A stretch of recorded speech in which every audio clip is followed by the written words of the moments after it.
Жарым түнде Момынбек және Жуаспай деген ағайынды екі жігіт қайықтармен көл ортасында балық аулап жүргенде кенет жандарындағы тастың үстіне бір қыз шыға келіп суға малтауға дайындық жасап жатып, өзіне қарап тұрған Момынбек пен Жуаспайды көріп қалып, қорыққаннан аяғы тайып суға түсіп кетеді. Алайда арадан бірнеше минут өтсе де қыз су бетіне шықпаған соң, сасқалақтаған екеуі дереу қыз түсіп кеткен жерге келіп, қызды суда сүзіп алып жатқанда, көлдің тағы бір шетінде қызбен бірге келген досы екі еркектің досын қайықтарына салып жатқанын көріп қалып, әсілі мұны екеуі досымды барымталап алған ұқсайды деп ойлап, қорыққаннан басқа достарына да қашыңдар деп Момынбек пен Жуаспай оларға қанша айғайласа да қыздың достары түгелмен қашып кетеді. Ертесі таңертең қыз оянып қарса, бөтен біреудің үйінде болып, баста танылып қойылған екен де, қыз бұл жерде неғып жүрмін деп ойланып тұрғанда, Момынбек қызға таңғы ас дайындап алып келген болып, екеуі жөн сұраса келе Момынбек болған жағдайды түсіндіріп, ал қыз өзінің атының Бұйрагүл екенін, әр жоғары мектеп оқушысы екенін, демалыс болғандықтан сабақтастарымен осында келіп саяхаттап жүргенін айтады. Ал бұл кезде Бұйрагүлдің сабақтастары кешегі екеуі Бұйрагүлді әлдеқашан өлтіріп тастаған болуы мүмкін деп ойлап, Жуаспай мен Момынбектің үйінің маңына келген соң,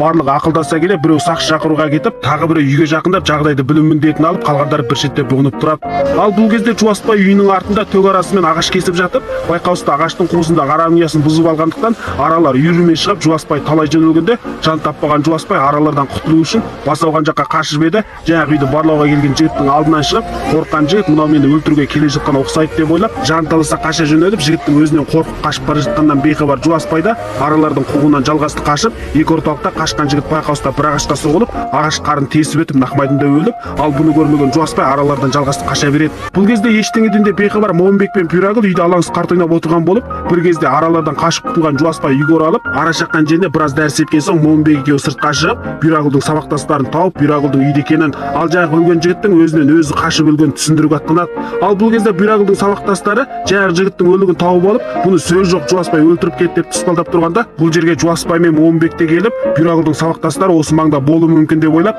сабақтастар шығыңдар деп қанша айғайласа да, Бұйрагүлдің сабақтастары бұл екеуі бізді де өлтіргелі келген ұқсайды деп ойлап шықпай қойып еді. Амалсыз қалған екеуі ағашқа достарың біздің қолымызда деп жазып кетеді. Ал бұны көрген Бұйрагүлдің сабақтастары тіпті қате түсініп, бұл екеуі шынымен қаншер екен деп толық тұжырымдайды. Фильм ұнаса ақша жүрек беріп мені қосып алыңыз. Келесі мазмұнда тіпті де керемет киноларды жаңалайтын боламын.